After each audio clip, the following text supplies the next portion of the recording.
I'm tired of Phillies fans jumping to conclusions so quickly and writing guys off way too fast. I have five guys that I want to look at.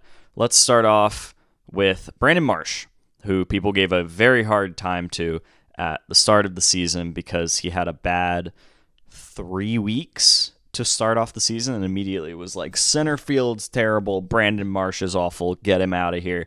And since he came back from his rehab in May, he's hitting 348. He has a 478 slugging. His weighted runs created plus is 138. It's pretty good. As you can see, I've highlighted this stuff in blue. That's a small sample size, granted, but again, it was a small sample size when he was doing bad too. So let's keep the same energy here. He is still striking out too much. That is definitely a concern of Brandon Marsh's, is that he strikes out too much. But he has looked very good in May since coming back. So let's maybe pump the brakes on Brandon Marsh is a terrible hitter. All right. He's had a good bounce back.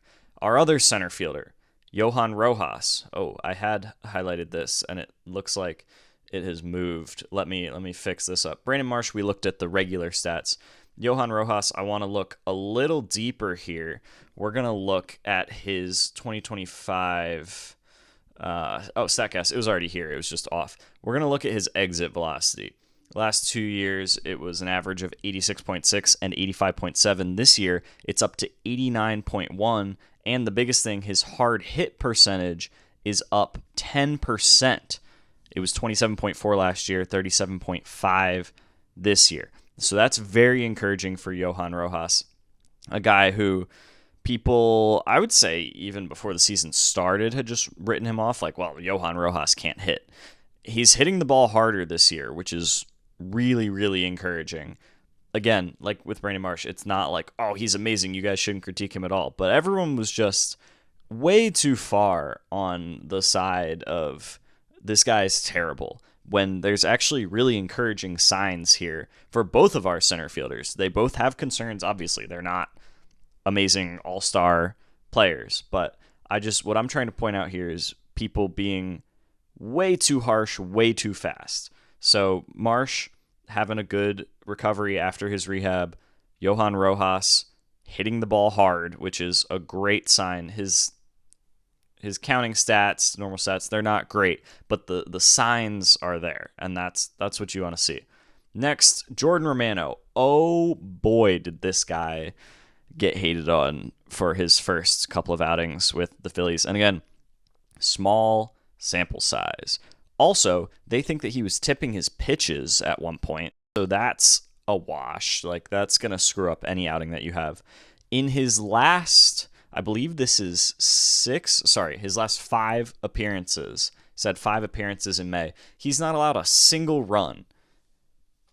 His fielding independent pitching is .3, which that's the best stat that we have to try to figure out how good a pitcher would do without including defense helping or hurting them. So his fielding independent pitching being that low just means that he's pitching well. He's striking out 12.8 batters per 9 innings, which is great. You want your relievers to strike guys out. So he has really bounced back. And again, people were all over him for it was multiple bad outings, I'll give you that.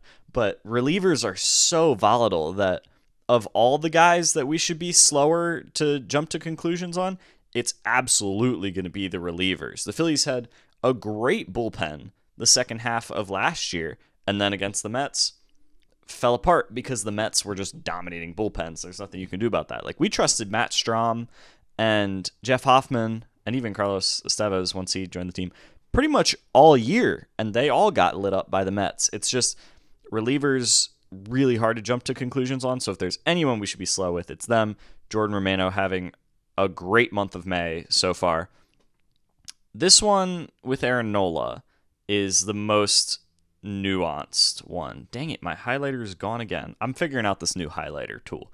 But what I want to look at with Aaron Nola is his expected stats. Now, there's some people who will be like, well, that's just expected, so it's not actually what happened. And there's a little bit to that, yes, like what happens is what matters. But when you're trying to analyze guys, looking at the expected really puts into perspective the luck or lack of luck. And with Aaron Nola, it's lack of luck because based on what he's been doing, this is his ERA, this column. This is his ERA in, geez, that was a bad marking.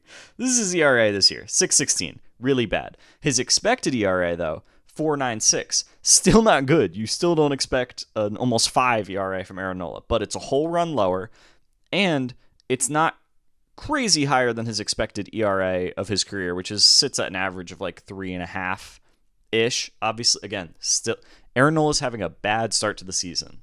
Yes. But all of a sudden people are acting like he's Taijuan Walker from the past couple of years. Like it's not that. He's been bad with bad luck on top of it. Let's also look at his fielding independent pitching. His fielding independent pitching, which also kind of factors in luck, like a defensive type of luck, your defense helping you out. Clearly his defense isn't helping him because his fielding independent pitching is a run lower than his actual ERA also. And his expected fielding independent pitching is a 3.58, which is slightly higher than his career average, but not much, not that much of an outlier. So Aaron Nola, yeah, he hasn't been good, but he hasn't been as bad as people are saying. And also, it's Aaron Nola. So I think we all trust him, or should all trust him, to figure it out by the time we get to the end of the season, or even in the postseason. He's still going to be a guy that we put out there and that we should trust. I don't think Aaron Nola is going to be this bad all year.